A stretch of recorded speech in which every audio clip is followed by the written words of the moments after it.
Shalom, Bapak Ibu, jemaat Tuhan yang terkasih dalam nama Yesus Kristus, dimanapun kita berada. Saya bersyukur atas kebaikan Tuhan karena kita masih tetap Tuhan izinkan untuk bertemu di dalam kebenaran firman Tuhan. Saat ini saya akan menyapa Bapak Ibu semuanya lewat kebenaran firman Tuhan. Oleh karena itu, jangan lupa Bapak Ibu untuk terus mendukung kebenaran firman Tuhan yang saya sampaikan dengan cara mensubscribe. Bagi yang sudah mensubscribe, saya mengucapkan terima kasih. Tuhan akan senantiasa memberkati dan melindungi kita. Jemaat Tuhan yang terkasih dalam nama Yesus Kristus, pada suatu ketika ada seorang guru SD Kristen bertanya kepada anak-anaknya, "Anak-anak, menurut kamu siapakah Tuhan itu?" Lalu dengan spontan seorang anak yang orang tuanya seorang hakim langsung menjawab bahwa Tuhan itu seorang hakim, karena nantinya Tuhan akan menghakimi setiap orang sesuai dengan perbuatan-perbuatan yang dilakukannya. Lalu ada seorang anak yang lain langsung berkata, "Kalau menurut saya, Bu, Tuhan itu seperti seorang dokter, karena dia akan mengobati setiap penyakit yang diderita oleh orang-orang yang sakit. Tuhan itu mampu menyembuhkan segala penyakit yang ada di dunia." Lalu seorang anak juga berkata bahwa Tuhan itu seperti seorang konglomerat, karena dia akan memberikan kepada tiap orang apa yang diminta oleh orang yang datang kepadanya. Lalu sampailah kepada seorang anak, dia tertunduk, dia diam, dia tidak mampu menatap teman-temannya.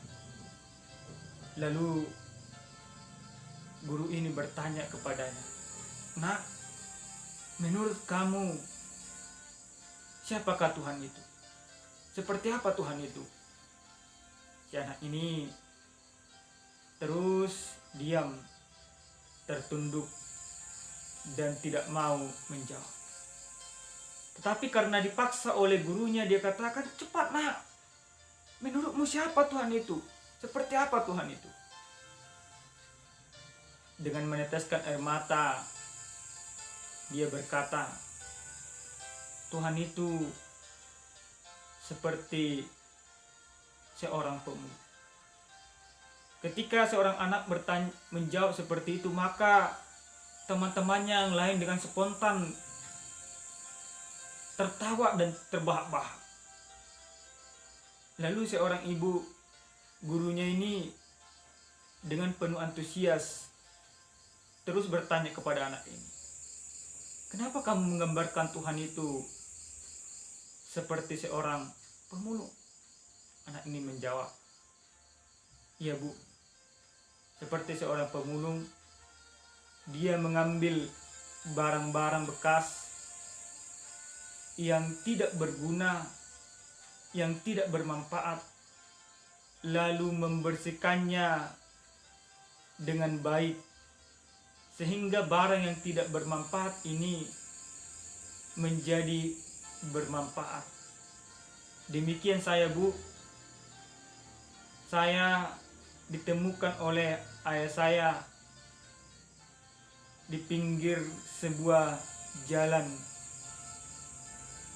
lalu dipungut, lalu dibawa, dibesarkan dan bisa bertemu dengan kalian semua, dengan teman-teman semua, dengan ibu semua. Seketika itu juga kelas yang dahulunya tertawa terbahak-bahak, kelas yang dahulunya menertawakan anak ini, lalu terdiam dan menangis. Ibu gurunya ini pun memeluk anak itu. Demikian dengan saya. Saya tidak tahu akan seperti apa dan menjadi apa kalau bukan karena Tuhan memungut, mengangkat, dan menjadikan saya menjadi seseorang. Bapak Ibu, jemaat Tuhan yang terkasih dalam nama Yesus Kristus, saya tidak tahu seperti apa kalian menggambarkan Tuhan itu di dalam kehidupan kalian. Tetapi yang pasti Tuhan sudah mengangkat, menjadikan, memberkati, bahkan membuat Bapak Ibu semuanya menjadi sesuatu yang sangat berharga dari yang tidak berharga. Dalam Yohanes pasal 3 ayat 16 jelas Yesus katakan, karena begitu besar kasih Allah akan dunia ini, sehingga ia mengorbankan anaknya yang tunggal, supaya setiap orang yang percaya kepadanya tidak binasa, melainkan beroleh hidup yang kekal. Bapak Ibu, jemaat Tuhan yang terkasih dalam nama Yesus Kristus, kasih yang dimiliki oleh Bapa telah ditunjukkan di dalam pengorbanan Yesus Kristus. Dia rela mati di dunia ini. Dia menjadikan manusia yang tidak berharga, manusia yang tidak berarti, manusia yang ibaratnya hanya seperti debu tanah, menjadi barang yang berharga, menjadi makhluk yang mulia, menjadi dipermuliakan, dan dikatakan menjadi anak yang paling dikasih oleh Tuhan. Maka oleh karena itu, jemaat Tuhan yang terkasih dalam nama Yesus Kristus, lewat renungan ini, mari kita renungkan dalam kehidupan kita. Seperti apa sebenarnya Tuhan itu di dalam kehidupan kita. Mungkin Bapak Ibu sering sekali melupakan akan kebaikan Tuhan. Mungkin Bapak Ibu sering sekali melalaikan akan pertolongan Tuhan. Mungkin Bapak Ibu sering sekali menduakan Tuhan, melupakan Tuhan oleh karena kesibukan pekerjaan-pekerjaan yang lain, oleh karena suami, oleh karena istri, oleh karena anak-anak. Sering kita melalaikan akan kebaikan Tuhan. Tetapi lewat renungan malam hari ini, lihatlah seperti seorang anak tadi, kesaksian seorang anak tadi, ilustrasi anak tadi, yang mana dia menggambarkan bahwa Tuhan itu seperti seorang pemulung yang memungut kita dari tempat yang hina, mengangkat kita, menjadikan kita menjadi berharga di hadapannya. Karena kita sudah makhluk yang paling berharga, sudah dimuliakan Tuhan oleh karena pengorbanannya, sudah diberikan Tuhan darahnya untuk menebus kita. Maka hiduplah di dalam penebusan Tuhan. Malam hari ini, besok juga, dan untuk seterusnya juga, sadarilah bahwa Tuhan itu sudah berkorban bagi kita. Kita dibersihkan oleh Tuhan dari seluruh sampah-sampah dosa dunia ini. Kita dijadikan Tuhan menjadi barang yang sangat berharga, menjadi mutiara yang begitu mulia.